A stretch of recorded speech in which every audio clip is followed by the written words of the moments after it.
Do you know how many times I've been on this show? I'm gonna guess 20? 27 times. You're gonna hear about my parties, they're gonna be shutting them down, they're gonna probably be arresting me. I will be here waiting for you. I have a special party announcement. Okay? Doing all types of crazy things just because we wanna have a good time. You know. Ellen DeGeneres frequently interviewed Puff Daddy on her daytime talk show, and in 2018, she revealed that they had occasionally partied together. So during one interview, after he arrived late to a taping, Ellen jokingly asked if he planned to be late to an upcoming party she was hosting. He said, "Yeah, I am. No, I have to arrive fashionably late." Granted, Ellen did beg him not to arrive too late, adding, "Cause, once you get there, the party really starts." And Puffy told Ellen, "I got you. I promise you. I'm not gonna let you down on this big one, for real." Now, in another interview on The Ellen Show, because he appeared a couple of times, he was asked by the comedian, "What time do you stay up till?" Now, he answered the question with no hesitation, saying that he would stay up until 6 a.m. and then wake up around 11 a.m. Now, Ellen had further questions. She's like, "What are you doing that has you staying up that late?" She couldn't imagine him staying up until 6 a.m. just to party, and he responded, "I mean, I make love a lot. I told you when I came on the show I was going to be completely honest and expose myself to the world." Now, Ellen jokingly called it her favorite answer ever, but there's just so much there that I want to unpack. Sir, were you actually being completely honest?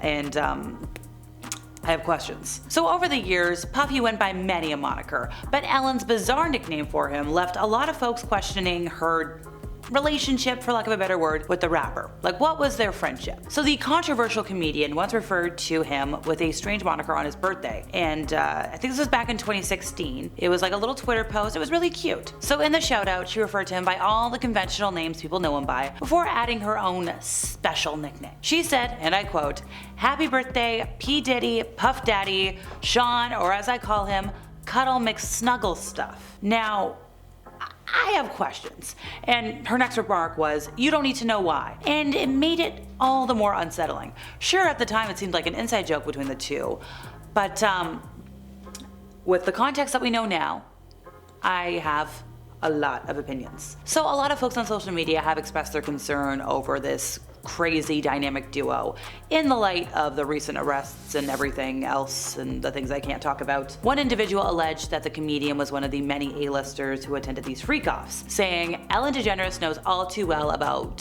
certain parties. Somebody else said, "McSnuggle Stuff? Those parties must have been insane to get a name like that." And folks, if you've seen those photos of everybody on the beds in the white, you'll know. A third user commented, Ellen, now the layers start peeling back, don't they? Back in 2016, when you called him Cuddle McSnuggle Stuff, it seemed like just another one of your quirky offhand names, didn't it? But here in 2024, with everything that's come to light, it raises eyebrows." And somebody else said, and I share this opinion, "What a strange thing to say." Once again, folks, I'm going to remind you of those photos of the white parties in the beds. Look, I know Ellen and Puffy had a publicly friendly friendship for many years. He made many appearances on The Ellen Show. But following that arrest on charges of heinous crimes that I can't talk about, the nature of their association is under fresh scrutiny. And there's some theories floating around online that I'd like to bring up. The sudden passing of Twitch, Ellen's former DJ, and actress Anne Heche, Ellen's ex-girlfriend, have fueled a lot of online speculation. Both situations were officially ruled incidents. But there are folks online, not me, but there's folks online that believe there's more to the story. There are rumors surrounding all four of these folks, and it points to a larger issue that could be within Hollywood, the potential for powerful figures to silence those who might expose wrongdoing. Now, Ellen herself faced accusations of fostering a toxic work environment on her show, and then Puffy, let's just say the rumors swirling around him weren't exactly brand new this year. And the public is demanding answers about the lives lost and the nature of the connection between Ellen and Puffy. These events bring to light the potential dangers of a culture of secrecy and the difficulty of holding powerful figures accountable. And while no evidence supports these crazy theories, the ongoing speculation serves as a stark reminder of the enduring fascination with celebrity lives and the constant search for hidden truths within Hollywood. So apart from Ellen, many other A-listers have seen their relationship with Puffy being placed in the spotlight. I gotta say, the rapper is currently in detention at a facility in New York, waiting for his trial that's not till May. So going back to the A-listers, a lot of folks were at these Puffy parties, these white parties. Now we don't know, without a doubt, who was at the freak-offs because a lot of people had to sign NDAs, but we need to talk about these parties. There's an old video of people raving about them that has hit the internet. It had Nicole Richie, it had Fat Joe, Derek Jeter, like all these regular guests at the exclusive soirees. There's an invite video also swirling around online, that's something. In one clip there's a young Derek talking about Puffy hosting a party on a jet that flew around the world for days. The former professional baseball player said, "It started on a Tuesday, it somehow ended on the previous Sunday, I don't know how we did it." Also in the video, Fat Joe spun a wild narrative about the parties seemed to blend into one another with no clear beginning or end. He shared, "It's hard to say which is more off the hook. A party, an after party, or an after party, which is basically a pre-party for the next party." And then Nicole Richie joked in the video about the party, saying, "Now that I'm engaged, I've decided to slow down a little. 3 parties a week, maybe 4.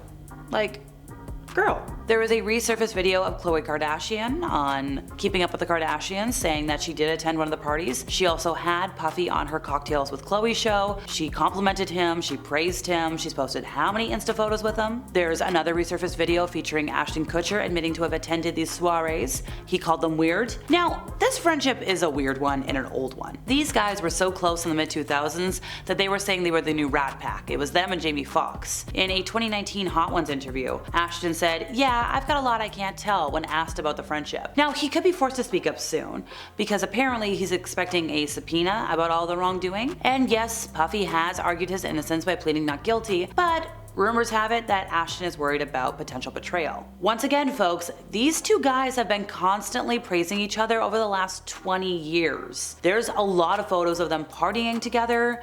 Like, there are some stories there, and people want to know. Superstar basketballer LeBron James also once raved about these parties. There was a live stream once where he said, "Ain't no party like a party." And sure, well, all these revelations have only raised eyebrows about how much these A-listers knew about the crimes. We do have to say, none of them were named in the indictment. Other stars have been very quick to point out that they have no affiliation with Puffy, or they've cut ties with the rapper, as headline after headline after headline after headline hits the news. I feel like we get new news every day. Singer Pink recently debunked some claims that she deleted her Twitter due to the controversies around this. She was like, "I don't know why it became a headline, but like I wiped my Twitter account back in February. There's no truth to these rumors, and while I've met in passing, I'm not associated with anybody named." There was a source close to Oscar Award winner Leonardo DiCaprio that also slammed rumors linking him to Puffy, saying that at the time, like back in the early 2000s, he went to a couple of parties, but none of them were like freak-offs, saying, and I quote, "Leonardo DiCaprio has absolutely nothing to do with any of this. Everybody went to those parties. They weren't freak-offs, they were big house parties.